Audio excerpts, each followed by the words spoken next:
ഇന്ന് നമ്മള് ഒരു കുക്കീസ് ആണ് ഉണ്ടാക്കുന്നത്. നമ്മള് ഗോതമ്പ് പൊടി യൂസ് ചെയ്തിട്ടാണ് ഉണ്ടാക്കുന്നത്. ഇതിന്റെ പ്രധാനപ്പെട്ട ആളെ കാണിച്ചു തരാം. അത് നമ്മുടെ പീനട്ട് ബട്ടർ ആണ്. ഇത് ഞങ്ങൾക്ക് കൊണ്ടുതന്നത് ഞങ്ങളെ ഒരു ക്ലോസ് ഫ്രണ്ട്സിന്റെ പേരൻസ് ആണ്. അവര് കാനഡയിൽ നിന്ന് വരുമ്പം ഞങ്ങൾക്ക് കുറെ സ്വീറ്റ്സും ഈ പീനട്ട് ബട്ടറും ഒക്കെ കൊണ്ടുതന്നു.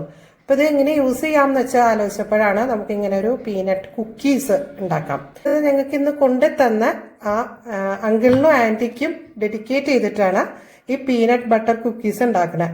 Uncle and aunty, thank you so much. പിന്നെ നമ്മളെ മെയിൻ ആള് നമ്മുടെ ഈ പീനട്ട് ബട്ടർ ചേർക്കുകയാണ്. ഈ കയ്യിൽ ഇത് ഇങ്ങനെ വെക്കുക, എന്നിട്ടൊന്നിങ്ങനെ ആക്കി കൊടുക്കുക.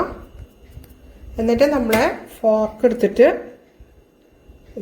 ഇതൊരു പ്രീ ഹീറ്റ് ചെയ്ത ഓവനിലേക്ക് ഒരു 10-12 മിനിറ്റോളം, 10 തൊട്ട് 12 മിനിറ്റ് 180 ഡിഗ്രിയിൽ വെച്ചാൽ മതി. അപ്പൊ ഇത് നമ്മുടെ ആദ്യത്തെ സെറ്റ് വീറ്റ് കൊണ്ടുള്ള പീനട്ട് ബട്ടർ കുക്കീസ് റെഡി ആയിട്ടുണ്ട്. വളരെ എളുപ്പത്തിൽ ഉണ്ടാക്കിയെടുക്കാൻ പറ്റുന്ന ഒരു കുക്കീസാണിത്. പീനട്ട് ബട്ടർ നമ്മളെ കൈവശം ഉണ്ടെങ്കിൽ വളരെ പെട്ടെന്ന് ഇത് ഉണ്ടാക്കിയെടുക്കാൻ പറ്റും. പിന്നെ ഇത് നമ്മൾ ഗോതമ്പ് പൊടിയാണല്ലോ യൂസ് ചെയ്തത്, അതുകൊണ്ട് ഹെൽത്തിലും വലിയ ദോഷമില്ല. ഏറ്റവും ലളിതമായ ഈ പീനട്ട് ബട്ടർ വീറ്റ് കുക്കീസ് ഒന്ന് നിങ്ങൾ ഉണ്ടാക്കി നോക്കൂ. എന്നിട്ട് ഇത് എങ്ങനെയുണ്ട് എന്നൊന്ന് അഭിപ്രായം പറയാൻ വേണം കേട്ടോ.